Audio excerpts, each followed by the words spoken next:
C'est très bien, merci bien. Alors, merci à tous d'être venus. Je m'appelle Benoît Garneau. Merci aux organisateurs aussi d'avoir pensé à m'inviter. Donc, la planète X.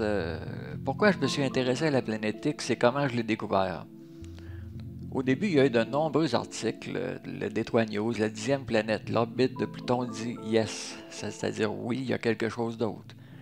Il y a eu beaucoup d'articles qui ont été écrits. Les indices deviennent chauds pour la recherche de la planète X. Un article ici, le docteur Robert Harrington.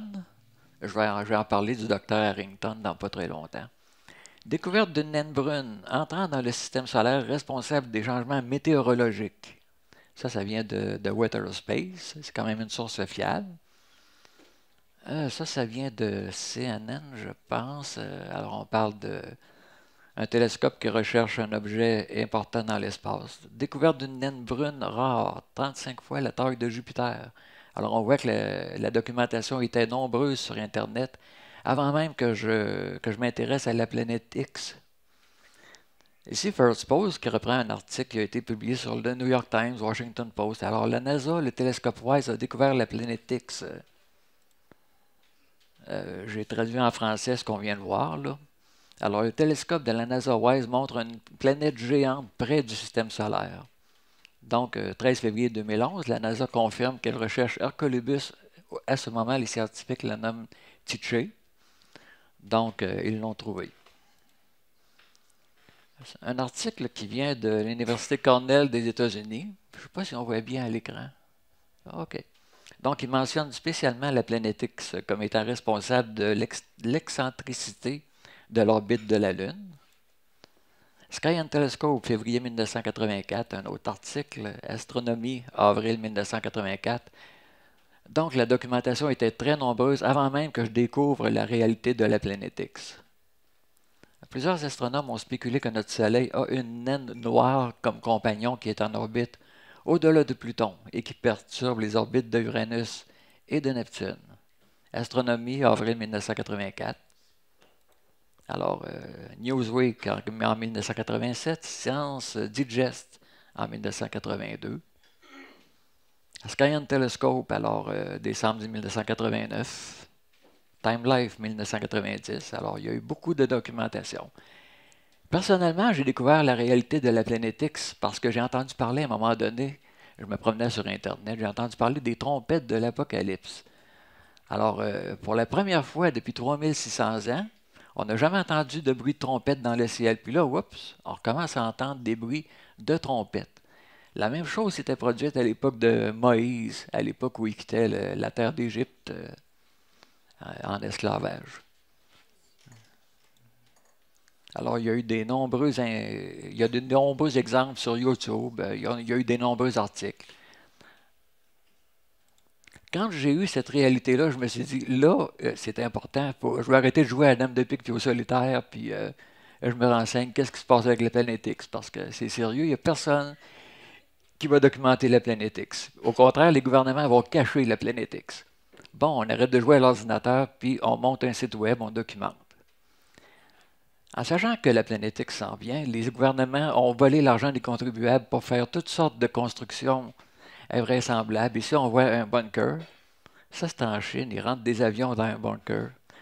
Dans les bunkers, ils ont rentré toutes sortes de fournitures. Entre autres, Fort Knox aux États-Unis, les réserves d'or.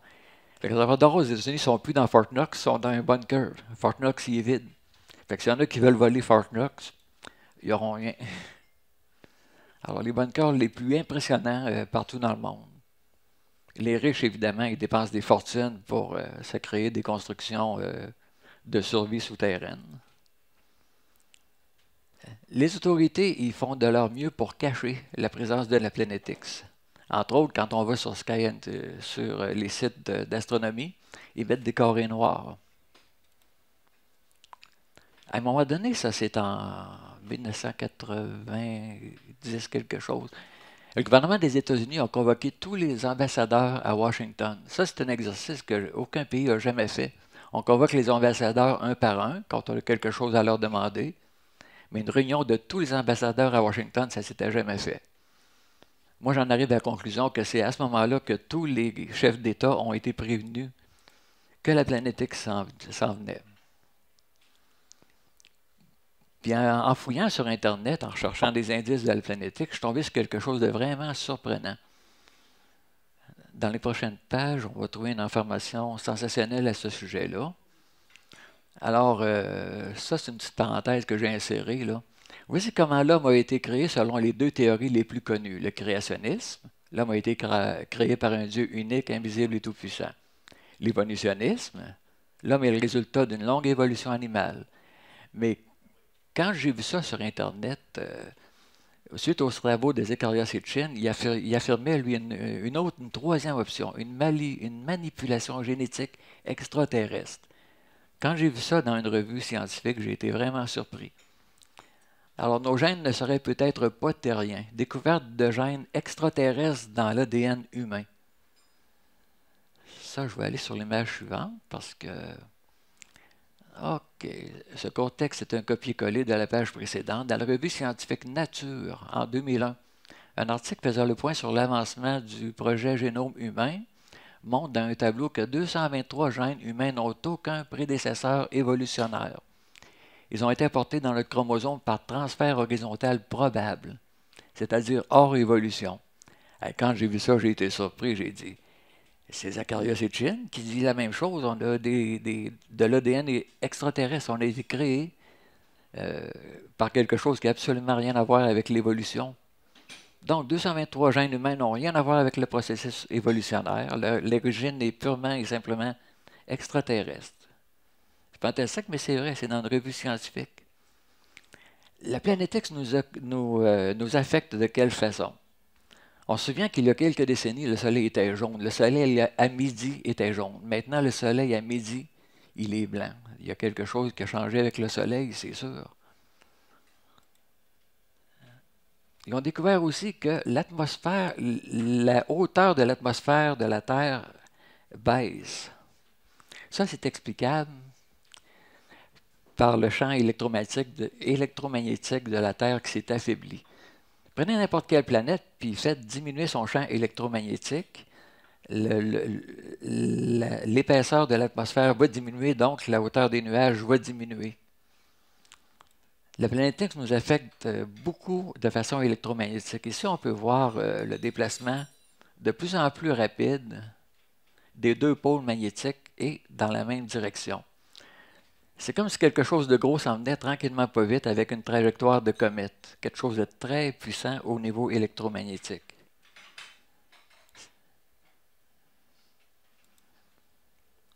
On voit ici un champ électromagnétique normal. Bon, ici c'est normal, il n'y a pas de problème. Un champ électromagnétique sévèrement compressé et puis des très sévères compressions. C'est comme s'il y a vraiment quelque chose qui interférait avec le Soleil. Alors, on sait que le champ magnétique de la Terre s'est beaucoup affaibli, tandis que le champ électromagnétique a été augmenté de 230 %. Alors, toutes sortes d'anomalies avec le champ électromagnétique de la Terre. Mais ça a des conséquences. Quand le champ électromagnétique d'une planète comme la nôtre se défait, ça va amener toutes sortes d'inconvénients climatiques, géologiques et n'importe quoi. Au sujet des quantités de radiation qu'on reçoit, ça a été mesuré plus 19 % en Nouvelle-Angleterre, plus 13 % en Californie. Le noyau interne de la Terre ne tourne pas à vitesse constante. Si je lis ici ce qu'il y a sur mon écran, récemment, le noyau interne terrestre aurait connu une accélération brutale de sa vitesse de rotation. Il y a quelque chose qui affecte même l'intérieur de notre planète. Ici, on parle d'un peu de la même chose. La rotation de la Terre, si je lis comme il faut, Revered by Earthquake Doublet, ça affecte les tremblements de terre.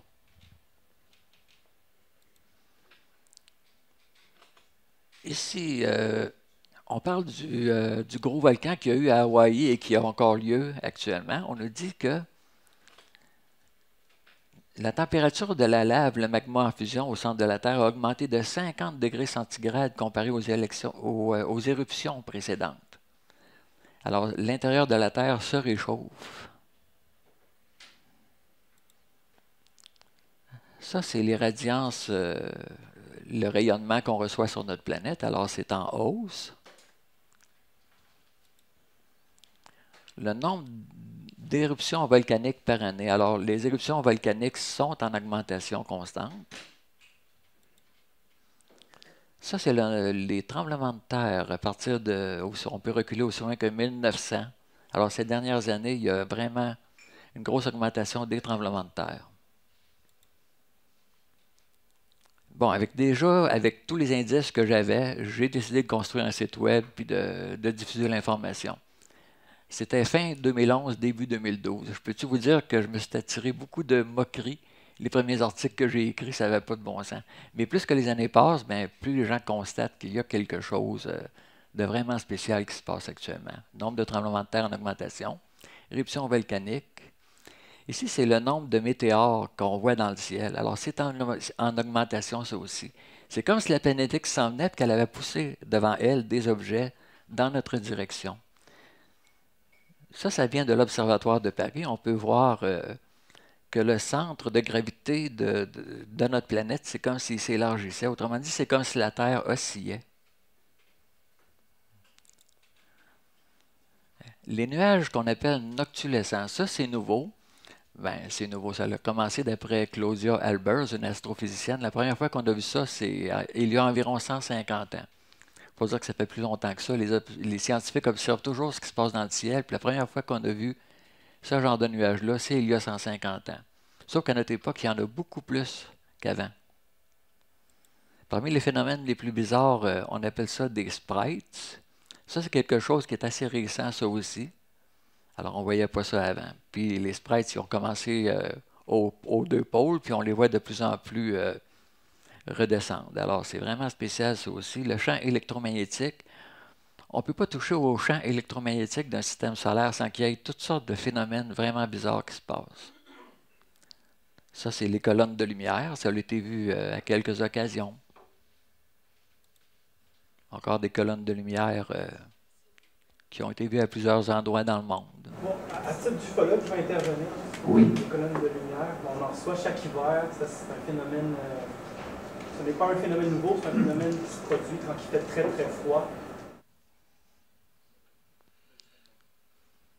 Oui, c'est vrai, c'est possible que ça soit tout simplement ça, mais semble-t-il qu'il y en aurait plus qu'avant. Je ne sais pas. C'est comme pour les arcs-en-ciel, c'est comme pour les gros grêlons. Les grêlons sont de plus en plus gros, disproportionnés. Puis, semble-t-il que le changement de champ électromagnétique de la Terre, ça pourrait favoriser toutes sortes de phénomènes. Ça pourrait augmenter des phénomènes qui existaient déjà. C'est une information à vérifier, bien sûr. C'est comme pour les arcs-en-ciel, comme on voit ici. Un arc-en-ciel, habituellement, c'est orienté de la même direction. Des fois, on en voit un ou deux ou trois, mais orienté dans la même direction. Tandis que là, ben, souvent, on voit des arcs-en-ciel qui vont dans n'importe quelle direction.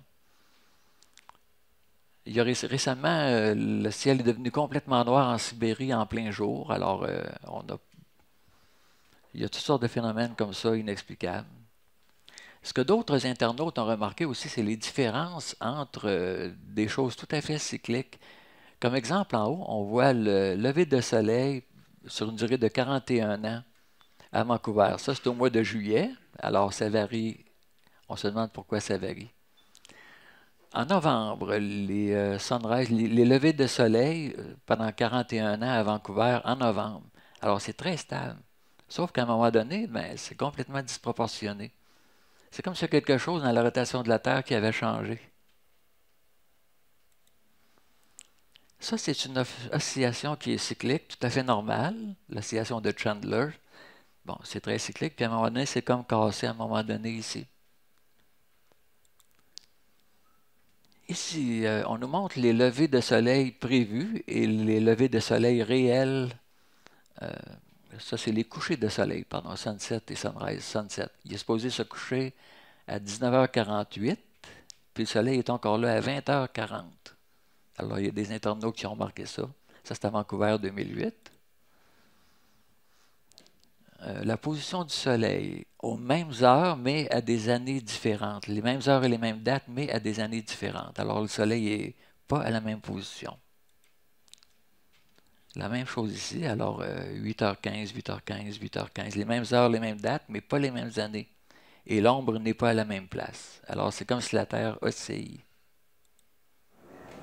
Elle aussi. Elle aussi. Elle oscille. Oh, j'en suis convaincu. À toutes les 26 minutes. Oui.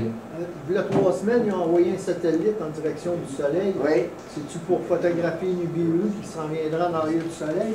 Non. La haute atmosphère, il va passer bien près là. Tu vas analyser justement un petit peu. Ça donne pas parce que je parle. Ah oui? Je voulais en parler, mais il était terminé. Ok, je ne suis pas au courant de cette exploration spatiale-là. Là. Oui. Ah, c'est intéressant. C'est un peu la raison de la création de l'installation du télescope au Vatican qui s'appelle Lucifer. Oui, c'est vrai. Dans l'hémisphère sud, je pense qu'ils ont installé ça. Il aurait pu l'appeler autrement. Ça n'a pas de bon sens. Tant qu'à y être. Les éclipses, j'ai fouillé aussi. Il y a eu une éclipse en 2012, puis il y a des internautes qui se demandaient pourquoi Stellarium n'est pas comme ce qui est indiqué dans le ciel. Les astronomes prévoient que pour ma ville, mettons, on va avoir une éclipse pleine, tandis que là, ben, on voit un croissant. C'est comme si la Lune, elle suivait plus l'horaire exact des éclipses prévues.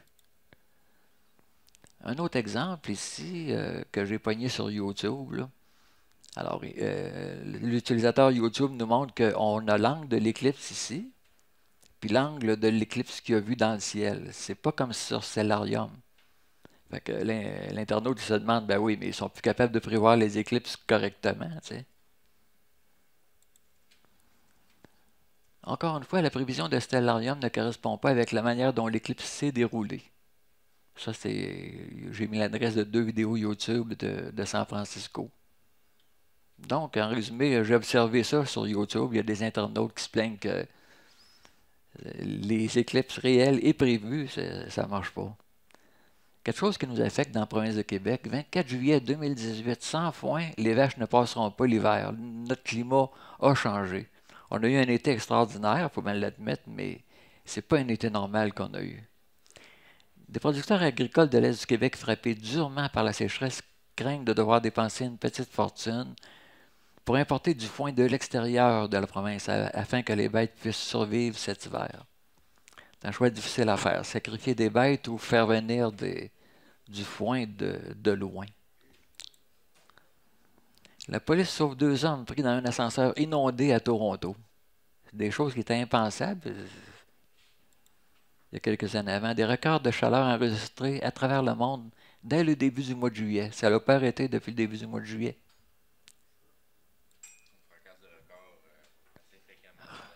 Record par-dessus record, c'est vrai. Ici, ça vient de Temperature Department of Average. Alors ça, c'est une statistique qui est vraie. Je ne sais pas si on voit les chiffres comme il faut. OK, on les voit comme il faut. Alors, dans le monde, ici, plus 49 degrés Celsius. Dans les tropiques, plus 26 degrés Celsius. Hémisphère nord, hémisphère sud, plus 58, plus 41. Mais dans les pôles, dans le pôle arctique, plus 4 degrés Celsius, puis plus 1 degré Celsius. Ça, c'est février 2017. Alors, les températures réchauffent plus au pôle qu'ailleurs. Ça, c'est octobre 2017. C'est un peu le même genre de scénario. Dans le monde, plus 0,68, plus 0,52. Hémisphère nord, plus 0,26, plus 0,59. Mais Arctique et Antarctique, plus 2,87, plus 2,54. Encore là, ça se réchauffe plus au pôle. Le chaos climatique de 2018. Habituellement, quand il y a des grosses poussées de chaleur, mettons en Amérique, ailleurs, on peut s'attendre à ce qu'il fasse un peu plus froid sur la côte est ou côte ouest asiatique ou en Europe. Mais là, c'est partout, partout au centre ici, ça surchauffe complètement. Il n'y a pas de zone, autrement dit, plus fraîche nulle part. Autrement dit, la vague de chaleur parcourt le monde au complet. Puis le YouTuber qui dit au point que le cercle arctique lui-même est en feu parce que dans le cercle arctique, il y a des régions que le feu s'est déclaré. Dans les régions qui ont des petites toundras, là, des petites broussailles. Des nouvelles chutes de neige dans le Sahara. Alors, de la neige en plein désert avec les chameaux. Italie, du jamais vu, mais quel spectacle. C'est ça qui arrive. Partout dans le monde, on a du jamais vu. Les pyramides sous la neige en Égypte, ça date du 22 février. C'est quand même vraiment pas supposé. Ça, c'est en... oui, c'est bien ça. C'est en Corse, effectivement. Des gros grêlons. On voyait jamais ça avant, des gens qui se faisaient lapider par des gros grêlons. Les grêlons sont de plus en plus gros, on dirait, au fur et à mesure que le champ magnétique terrestre baisse. Des nuages très bizarres qui ont été filmés par des internautes encore. Donc, on est en plein changement climatique. Au Brésil, incroyable phénomène de coucher du soleil. Alors, le matin et le soir, il y a toutes sortes de couleurs bizarres qui apparaissent dans le ciel à certains endroits. 31 décembre en Norvège, ça doit être 2017 probablement. Des nuages nacrés observés à Domansk en Russie. Ça, j'ai vu d'autres sites Internet qui mentionnent que les nuages qui sont colorés comme ça, ça a une cause électromagnétique encore une fois. Des nuages nacrés encore, ça ressemble à l'image que je viens de mettre. Dans la même région. Norvège, des nuages iridescents observés. 31 décembre 2016. On voit des records de chaleur dans certains endroits, tandis qu'il y a beaucoup de froid qui se ramasse dans d'autres endroits. Alors la météo, c'est vraiment complètement débalancé. De la neige à Los Angeles. On va continuer un petit peu. Un article que j'ai écrit, ici les arbres se mettaient à saigner. Ça, j'ai vu ça rien qu'une fois, je ne sais pas dans quelle région ça s'est passé, mais il y en a qui ont observé qu'ils coupaient des arbres, puis il y avait une substance rouge qui sortait des arbres. Il y a eu un lien qui a été fait selon certains marées rouges qui ont été faites, là, c'est quasiment biblique leur affaire. Mais tu sais, on se ramasse avec des rivières qui deviennent totalement rouges sang. Puis il y a eu un parallèle qui a été fait par rapport à certains astéroïdes qui ont tombé dans des régions proches d'où ce que c'est arrivé. Donc il y a un parallèle entre les deux. Peut-être qu'il y aurait à faire aussi côté des arbres, le type de sève qui en sortent. Possiblement. D'après Emmanuel Velikovsky, l'eau était devenue rouge en Égypte. Ça avait une cause spatiale. C'est probablement qu'il y a un gros objet qui est arrivé, puis qu'il appelle ça une poussière d'oxyde de fer. Alors ça tombe dans l'eau, puis ça dure pendant 7 jours. L'eau est rouge pendant 7 jours. Peut-être dans cette région-là que s'est passé quelque chose, c'est très local, puis que les arbres, la sève est devenue rouge. C'est comme pour la neige rouge, les eaux rouges. Alors, ça arrive des fois que ça a une couleur vraiment irréaliste. Pourquoi pas vert, pourquoi pas bleu? C'est rouge, la neige. C'est tout le temps rouge. Encore de l'eau rouge, encore de météores, coïncidence. On parle beaucoup de tempêtes de sable aussi. Par contre, le sable, il n'est pas rouge au Sahara, puis nulle part. C'est ça qui est bizarre. Ils disent toujours que c'est causé par des algues. Par contre, j'ai fait certaines recherches. C'est arrivé 2 fois, une fois en Chine, puis une fois en Afrique. L'eau était devenue rouge. Puis j'ai fait une petite recherche, puis je me suis dit, quand est-ce qu'il tombait un météore 2 semaines avant que l'eau devienne rouge? Puis effectivement, il y avait un météore qui était tombé dans ces régions-là, 2 semaines avant que l'eau devienne rouge. Coïncidence ou quoi, je ne sais pas, mais une autre rivière qui est tombée rouge en quelque part. Le météore en Russie, vous vous souvenez, le météore qui est tombé en Russie, c'était en décembre, je pense, 2013. C'est ça. Puis 2 semaines plus tard, il y a eu des glaçons rouges ou roses qui sont apparus après les maisons. Là, on ne peut pas accuser les algues, on ne peut pas accuser rien de spécial. Il faut quasiment que ça soit justement le météore qui a explosé en Russie. Puis 2 semaines plus tard, les glaçons sont roses. Donc, ce que Emmanuel Velikovsky disait, c'est que quand il y a un météore qui explose dans le ciel, ça dégage de la poussière d'oxyde de fer, puis il faut que ça tombe en quelque part.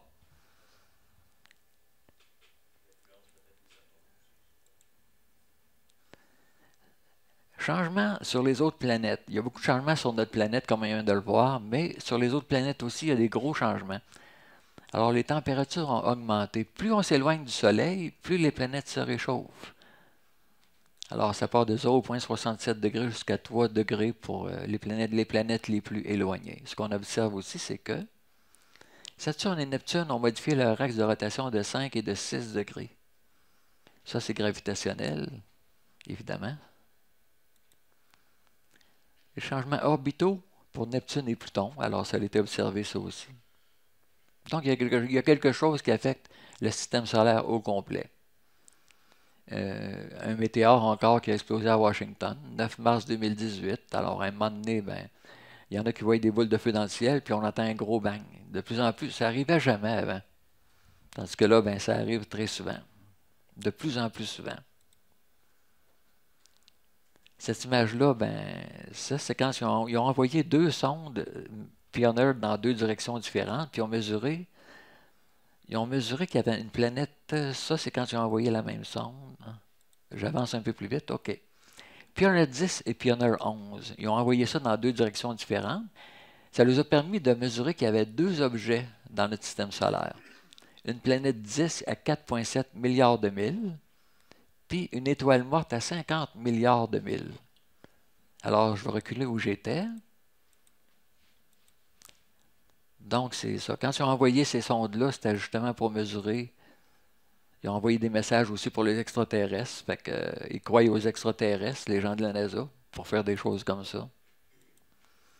Donc, on sait qu'il y a une planète 10, puis on sait aussi qu'il y a une étoile morte à 50 milliards de milles. Ici, on observe une explosion sur Jupiter. Alors, il y a des impacts de météores. Une autre explosion, ça c'est sur la surface de Mars. Alors, on constate sur la Terre une augmentation des météores puis des bolides dans le ciel. Quand j'ai commencé à documenter la planète Styx en 2013, on entendait parler de météores 1 fois ou 2 par mois. Puis aujourd'hui, quelques années plus tard, c'est 1 fois ou 2 par semaine. Il y a une augmentation des météores et des boules de feu dans le ciel. On se demande aussi pourquoi la Terre craque de partout. Il y a des fissures qui apparaissent un peu partout. Alors, ça, c'est Mexico. En Tunisie. On se souvient de nos cours de sciences. Quand un objet est exposé à plus de chaleur, l'objet se dilate. Alors, c'est ça qui cause les cracks. C'est parce qu'à l'intérieur de la Terre, ça se réchauffe. Si on prend un objet, n'importe quel, on l'expose à la chaleur, l'objet va se dilater. Si on l'expose, cet objet-là, à du froid, au contraire, l'objet va se contracter. Ça, c'est un effet de dilatation. Il y a un objet ici qui passe devant le Soleil. Alors, c'est beaucoup trop gros pour que ça soit sur Mercure ou Vénus. Ce n'est pas une planète qui passe devant le Soleil, ni la Lune d'ailleurs. D'après Marshall Masters, lui, il dit que ce qui s'en vient, c'est pas seulement que la planète X, c'est un système solaire au complet. En fait, on constate que tout ce qui se passe, M. Robert Harrington, il a déjà énoncé ce qui suit. Plus un objet nous affecte de loin, plus cet objet-là est gros. Quand j'ai commencé en 2012-2013 à documenter la planète X, je me suis dit, il y a une planète qui s'en vient, ça va prendre 1 an ou 2, puis elle va nous affecter, elle va nous rentrer dedans. On est rendu à 2018, puis il n'y a rien qui s'est passé. Ça, c'est parce que, comme Robert Harrington disait, c'est plus gros ce qui s'en vient qu'une planète. C'est donc un système solaire. Donc, ça correspond aussi à ce que Zecharia Sitchin a dit. C'est non seulement une planète qui s'en vient, c'est un système solaire au complet.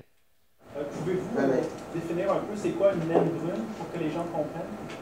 Une naine brune, ça serait quelque chose comme une ancienne étoile. C'est difficile à voir parce que ça n'émet pas de lumière nécessairement, mais ça a une bonne force gravitationnelle.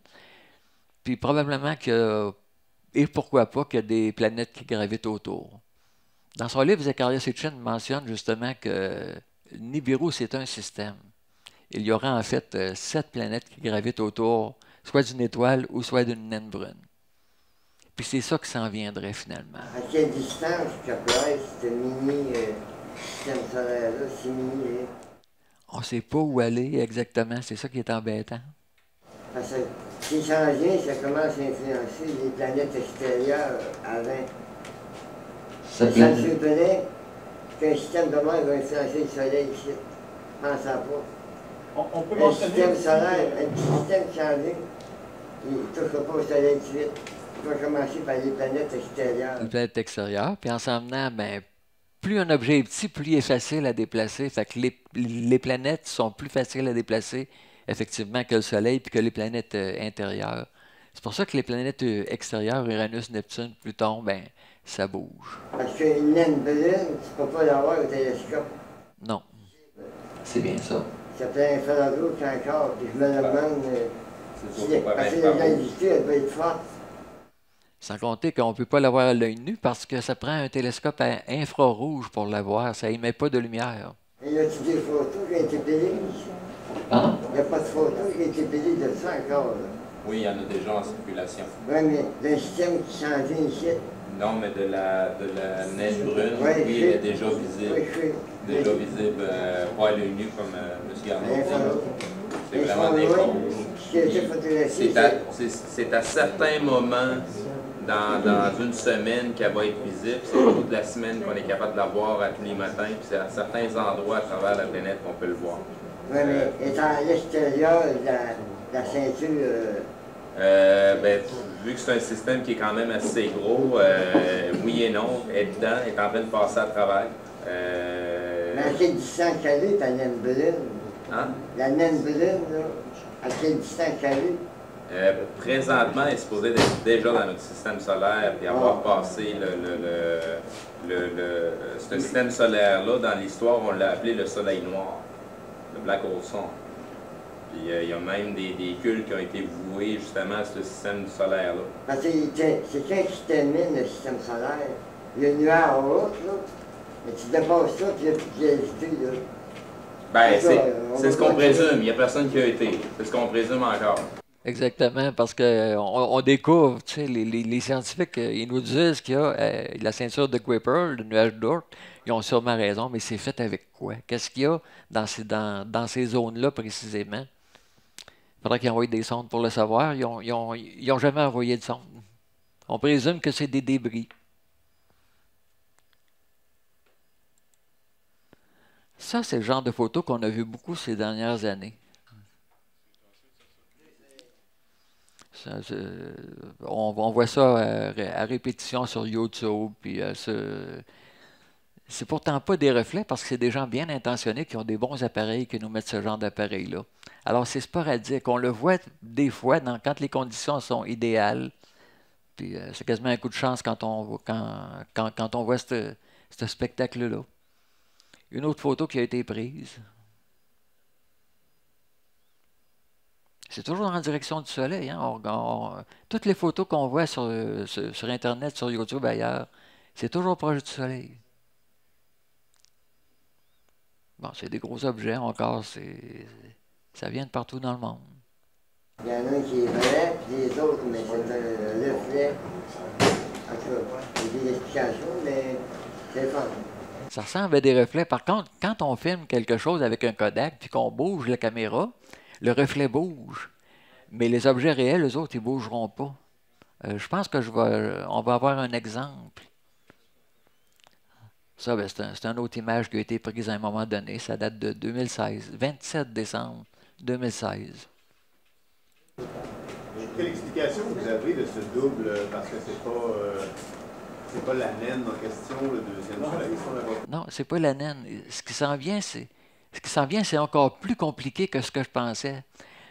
Parce que la théorie de Marshall Masters, c'est qu'il y a un petit système solaire qui s'en vient vers nous. Tandis que Claudia Albers, elle dit, elle, qu'il y a un gros système solaire, plus gros que notre Soleil, qui s'en vient vers nous. Puis avec ce qui s'en vient, là, j'en arrive à la même conclusion, parce qu'il y a trop de débris dans le système solaire. Ce qu'on voit finalement, les deuxièmes soleils, c'est des débris, tout simplement. C'est même pas la planète X. Ou, ben donc, ce que je me suis dit, c'est, OK, la planète X s'en vient. Ça, c'est un système solaire tel que décrit par Marshall Masters et Zecharia Sitchin. Mais il y a d'autres choses qui s'en viennent en plus. Fait que notre système solaire serait binaire, peut-être même qu'il serait trinaire. En tout cas, il y a autre chose qui s'en vient parce que avec toutes les images de qualité qu'on a qui viennent souvent des images qui viennent des agences spatiales, entre autres, on ne peut pas nier quand les images viennent de la NASA. Alors, d'après Claudia Albers, je vais reculer un petit peu, j'ai peut-être été trop vite. OK, ça, c'est une image fournie par Marshall Masters. Lui, il nous dit qu'il y a un petit système solaire qui s'en vient vers nous. Claudia Albers, elle mentionne que la coloration rouge qu'on voit comme ça, ou pourpre dans les nuages, c'est parce qu'il y a autre chose. Ce n'est pas des colorations normales. On remarque ici qu'il y a quelque chose dans les nuages. Alors, elle appelle ça des noyaux d'étoiles. Dans cette image-là, il y aurait 2 noyaux d'étoiles d'après elle. Alors, on voit ce qui semble être une petite boule à la gauche, puis une traînée à droite. Alors, il y en aurait aussi de temps en temps très haut dans l'atmosphère terrestre.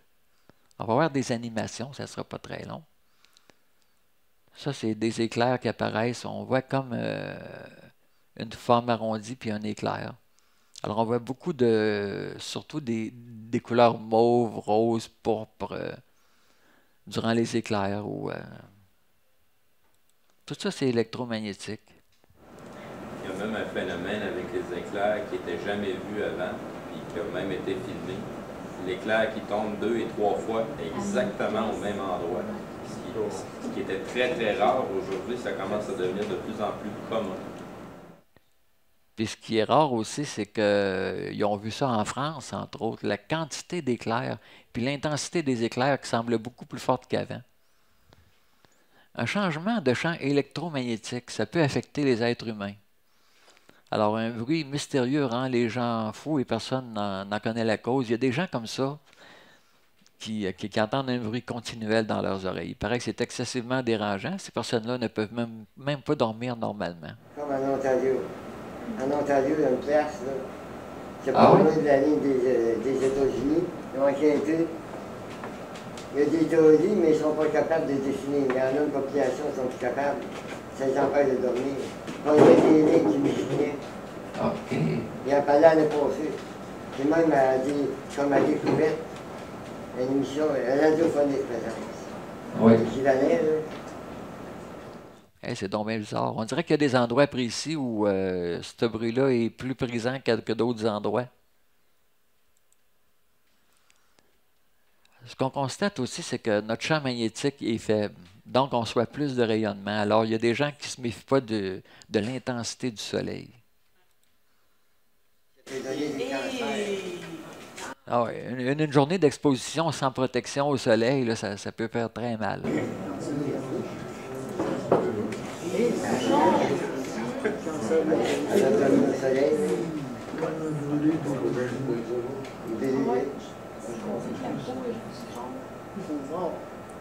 Fait que c'est ça, on se fait plus de rayonnement qu'avant. Mais la planète X, le changement d'effet électromagnétique, ça affecte l'être humain de cette façon-là, comme on vient de le voir. On se fait plus de rayonnement solaire. L'ADN, notre ADN a changé. Tout le monde sait qu'on a 2 hélices d'ADN. Ça, c'est la normale. Mais il y a du nouveau. De l'ADN à 4 hélices. Ils ont vu ça pour la première fois. Je vais essayer de lire la date de ça. En 2013. C'est pas supposé exister, de l'ADN à 4 hélices. Alors, il y a quelque chose de nouveau qui s'installe dans notre ADN. Les scientifiques découvrent de l'ADN à 4 hélices pour la première fois. Puis quand j'ai lu l'article au complet, il disait, si on aurait raconté ça à quelqu'un il y a quelques années, les gens auraient parti à rire de nous autres, ça ne se peut pas de l'ADN à 4 hélices. Mais ça existe. C'est maintenant dans une réalité. Il y a d'autres choses qui sont installées dans l'organisme humain. Je suis en contact avec une madame qui s'appelle Mado Sauvé. Elle a demandé une analyse de son sang parce qu'elle soupçonnait quelque chose. Il y a du nouveau dans le sang humain. Alors, c'est en 2007 qu'elle a fait l'expérience. Elle a demandé une analyse de sang, puis elle a découvert quelque chose qui n'avait jamais été vu avant. Elle appelle ça des orophotons. Alors, c'est des petites particules excessivement lumineuses. C'est dans le sang humain, puis normalement, ça n'a pas d'affaire là.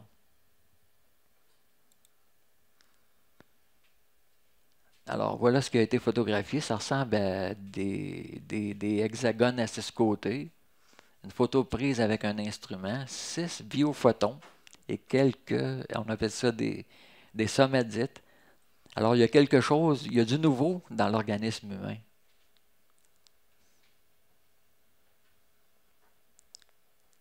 Pourquoi on a de l'ADN à 4 hélices? Pourquoi que ces particules très lumineuses dans le sang humain? Ça me fait penser à quelques paroles qu'il y a dans la Bible. C'est comme si des nouveaux ingrédients s'installaient dans le corps humain qui vont être activés en temps et lieu.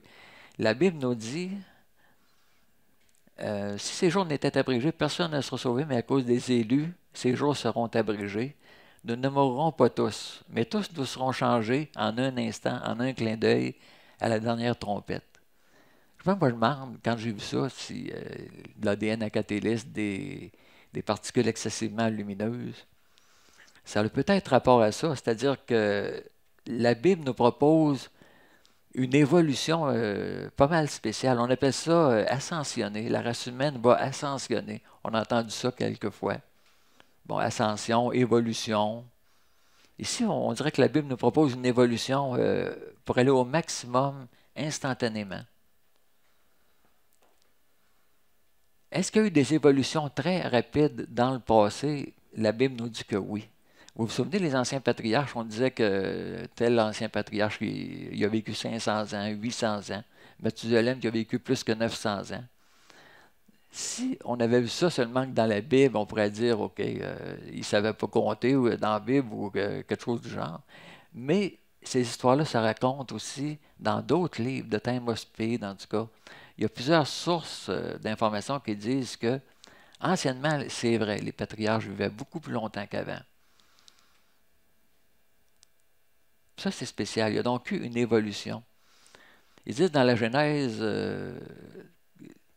l'homme n'est que chair et ses jours seront de 120 ans. Donc, l'espérance de vie qui était excessivement longue avant, elle a été ramenée à 120 ans maximum. Donc, il y a eu une évolution. Ce que la Bible semble nous proposer, puis si les ingrédients nouveaux qui sont dans le corps humain, on dirait que ça nous prépare pour une évolution. Il y a quelque chose qui va bouger, c'est sûr. Ici, on parle encore de la longévité de l'homme. Bon, la durée de vie encore, la liste des rois sumériens, ça c'est il y a 6000 ans, environ les Sumères. D'autres sources d'informations qui mentionnent la durée, la longévité de l'homme. On se demande maintenant quand, tout le monde se demande quelle date que ça va passer la planète X. Je sais qu'Edgar Cayce mentionnait que le basculement des pôles va se produire entre 1999 et 2030, si ma mémoire est bonne, quelque chose comme ça. Bon, 2030, 2028, 2027, 2031, ça n'a pas une grande importance. On sait que ça s'en vient. Il n'y a personne qui connaît la date précise.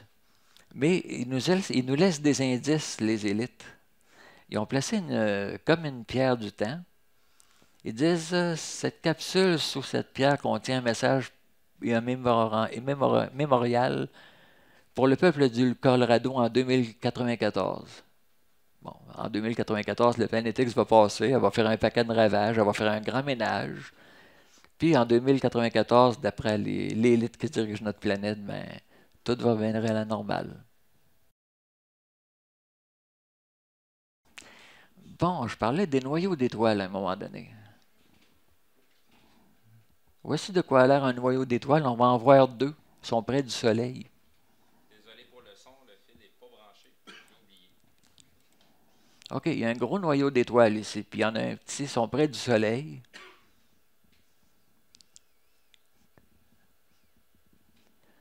Les noyaux d'étoiles, comme le mentionne Claudia Albers, ils ont une très faible force gravitationnelle. Ils n'ont presque pas d'électromagnétisme. Ils arrivent près du Soleil, ils stationnent pendant quelques heures, ils font plein d'énergie, puis ils repartent en direction opposée. Il y en aurait dans le Soleil, puis il y en aurait aussi de temps en temps qui viendraient dans la région de la Terre. Alors ça, c'est très spécial. Pourquoi appelez-vous ça des noyaux d'étoiles? Ça veut dire quoi? Claudio Albers, elle appelle ça comme ça parce que c'est comme si c'était des étoiles complètement brûlées. Il n'y a plus de combustible là-dedans. Tu sais. C'est ce qui reste après la combustion d'une étoile, d'après ce qu'elle dit. Il n'y a plus rien là-dedans, dans ces étoiles-là. Ça se déplacerait vers d'autres soleils pour aller prendre de l'énergie? Tout simplement, oui. On sait que le vidéo que vous venez de nous montrer, c'est très impressionnant.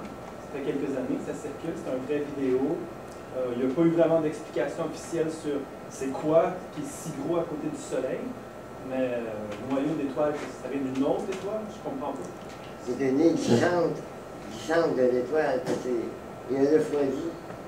Ça serait une étoile, c'est ça, qui aurait complètement brûlé tout son combustible. Il n'y a plus de force gravitationnelle ou à peu près pas, puis il n'y a aucune force électromagnétique. Fait que quand il rentre dans le système solaire, ben, il s'approche des centres d'énergie puis des centres de gravité. Il stationne au Soleil ou à la surface de la Terre, là, à une bonne distance. Ils prennent de l'énergie, puis oups, quand ils sont chargés d'énergie, puis ils ont la même polarité, oups, ils s'éloignent. Dans le sens que ça serait des corps célestes intelligents? Des corps célestes non. Des corps célestes non intelligents. Il y en a qui ont dit que c'était des vaisseaux qui rentraient dans le soleil, mais qui allaient chercher de l'énergie.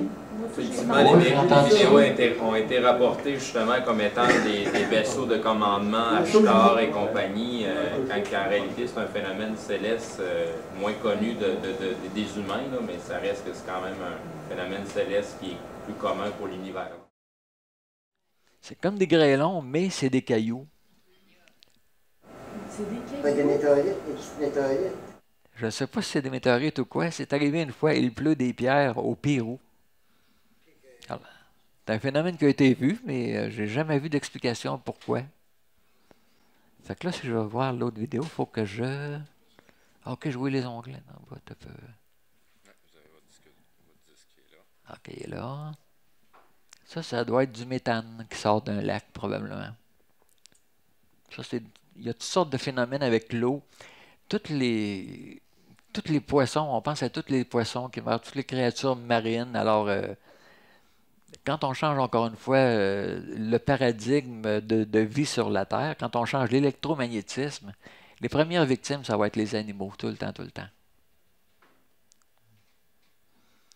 24 août 2018, il y a 12 objets près du Soleil. Alors, c'est pris avec un filtre infrarouge, encore une fois. Parce que ces objets-là qu'on voit là, on ne verra rien à l'œil nu. Alors, ça prend absolument un filtre infrarouge. C'est ça que je disais tantôt. Elle bouge sa caméra, puis on voit le reflet de lentille qui se tasse. Mais les objets fixes, eux autres, les objets réels, eux autres, ils ne bougeront pas. On sait qu'il y a 9 planètes dans le système Soleil, puis il y a au moins 12 objets qui sont là. Mais ça a duré combien de temps, ces objets-là? Ça a duré la semaine? Ça n'a pas l'air, parce que le lendemain, elle arrive avec d'autres vidéos. Ça, c'est une madame qui est en Indiana. Je suis abonné à son compte Facebook. On voit encore que des objets, mais ils ne sont pas toujours en même quantité, ils ne sont pas en même position. D'une journée à l'autre, ça change. En 2011, à Bangkok.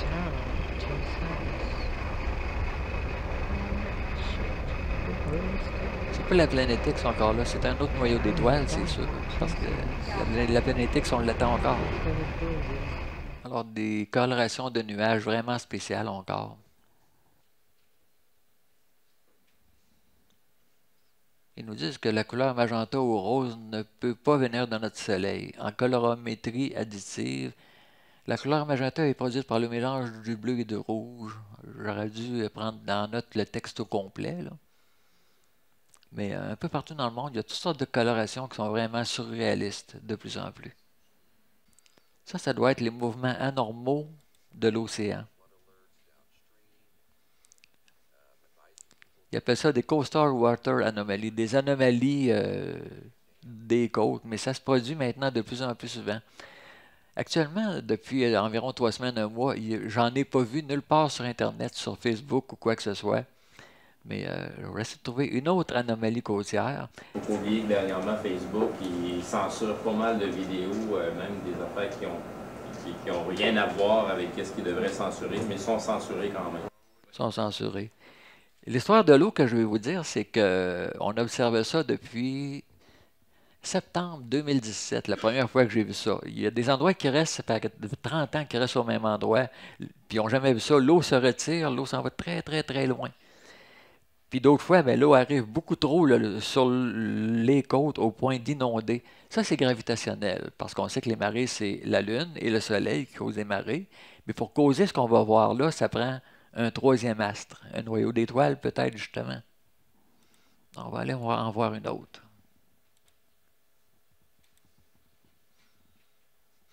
Encore là, l'eau qui rentre comme une inondation, comme un tsunami, là.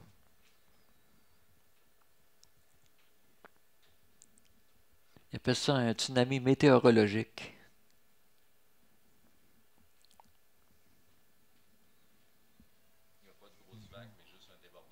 Oui, oui. Des fois, c'est des débordements extrêmes. Des fois, c'est le contraire. C'est des déversements inexpliqués. Une autre vidéo. Bon, lui, il s'en va à la plage. Il va chercher la plage et puis là, la plage. Ebbe. Ja, typisches Wattwandern ist jetzt hier angesagt. Ist ja auch was Schönes, ja.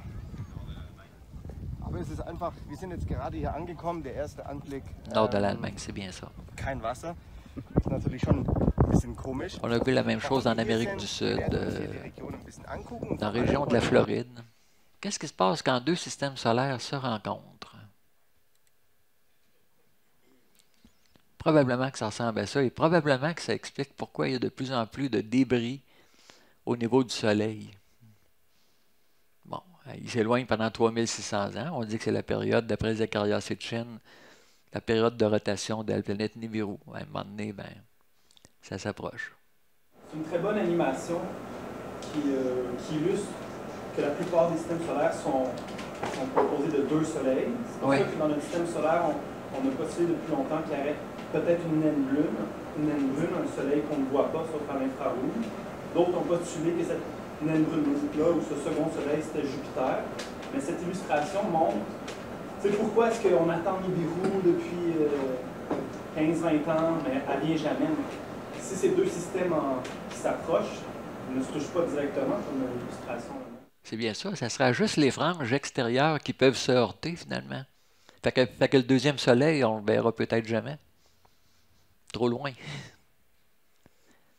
Parce qu'on connaît le système solaire interne, mais le système solaire externe, il y a la ceinture de Kuiper, le nuage d'Oort, puis rendu à ces niveaux-là, là, si on irait en vaisseau spatial jusqu'à ces niveaux-là, on verrait même plus notre soleil.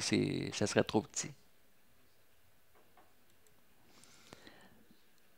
J'avais-tu d'autres animations? OK, celle-là. La vidéo où Mme Sauvé parle des nouvelles particules. Bon, bien, ça complète pas mal ce que je voulais vous dire. Donc, en résumé, j'ai acquis la certitude que la planète X s'en vient, que c'est non seulement, comme je le croyais, une planète, c'est un système solaire. Mais Marshall Master disait que c'était un petit système solaire, tandis que Claudia Albers dit que c'est un système solaire plus grand que le nôtre, c'est pour ça qu'on reçoit plus de débris. Quant aux dates, ben, je sais qu'on parle beaucoup de 2022. Bon, c'est une possibilité. Edgar Cayce parlait de 1999 à 2030. C'est une autre possibilité. En tout cas, il y a quelque chose qui s'en vient, c'est sûr. Puis, je pense que les nouveaux ingrédients qui s'installent dans le corps humain, ben, ça nous prépare justement pour un niveau d'évolution extrême, c'est-à-dire, comme la Bible le dit, ben, ça serait l'éternité. Fait que ça complète pas mal la présentation que... S'il y a des questions, hein, je dis pas. Merci.